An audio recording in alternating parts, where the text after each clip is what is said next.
اور یہ روزمرہ کی کھانسی اٹھتی ہے نا جو اس قسم کی، اس میں بیلاڈونا، آرسنک، اور تیسری کیا دوا ہے؟ ہیپرسلف یا ایپیکاک۔ اگر وہ ساتھ چمٹنے والا بھی ہو اور خارش بھی ہو تو اس کے لیے میں ہیپرسلف جمع کر دیتا ہوں اس میں تیسری دوا کے طور پر، ورنہ ہیپرسلف کی بجائے کیا ہے؟ ایپیکاک۔ ایپیکاک اور ہیپرسلف میں تمیز کرنے کے لیے کیا آپ کو چیز مفید ثابت ہوگی؟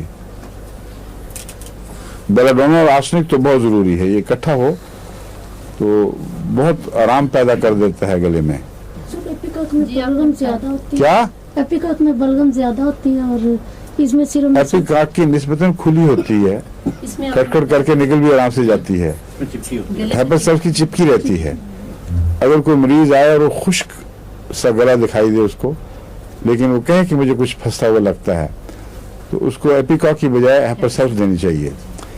ایک ایسا مریض جس کو قریباً 10-12 مہینے سے ایسی کھانسی تھی اور کافی پریشان ہو گئے تھے ڈاکٹر، وہ ادھر میرے پاس آئے یہاں اور انہوں نے کہا کہ یہ جو ہے یہ نہیں مجھے چھوڑ رہی، تو ان کو میں نے یہی نسخہ دیا تھا، لیکن ان کو ہیپرسلف کی بجائے، ہیپرسلف کے علاوہ ڈروسرا میں نے ساتھ دی تھی کہ روزانہ ایک خوراک ڈروسرا کی کھائیں اور یہ روزانہ 3 دفعہ کھائیں۔ 3 دن سے پہلے یہ کھانسی ٹھیک ہو گئی اور مستقل اب ٹھیک ہے، اس کے بعد پھر نہیں ہوئی۔ تو اگر صحیح علاج کھانسی کا ہو تو ٹھیک ہو سکتی ہے۔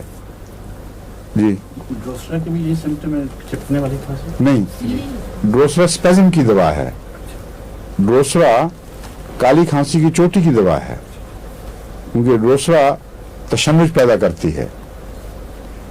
بس اگر اریٹیشن بھی ہے، خشکی ہے، وہاں ہلکی سی سوزش ہو چکی ہے تو وقت کے بڑھنے کے ساتھ ساتھ اسپیزم بھی شروع ہو جاتا ہے، اور وہ اسپیزم جو ہے وہ ڈروسرا کے زیادہ قبضے میں ہے، اس لیے اگر آپ ساتھ ڈروسرا بھی دے دیں تو وہ مفید ہوتی ہے۔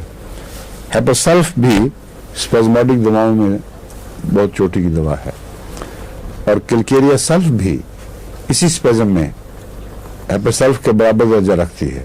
ابھی آپ کو کلکیریا سلف پڑھائی تھی نا، تو دونوں کا نسخہ بھی ملتا جلتا ہی ہے، فارمولا بھی، تو ان کا تعلق یہ گلے کے اندر اسپیزموڈک کنڈیشن سے ہے۔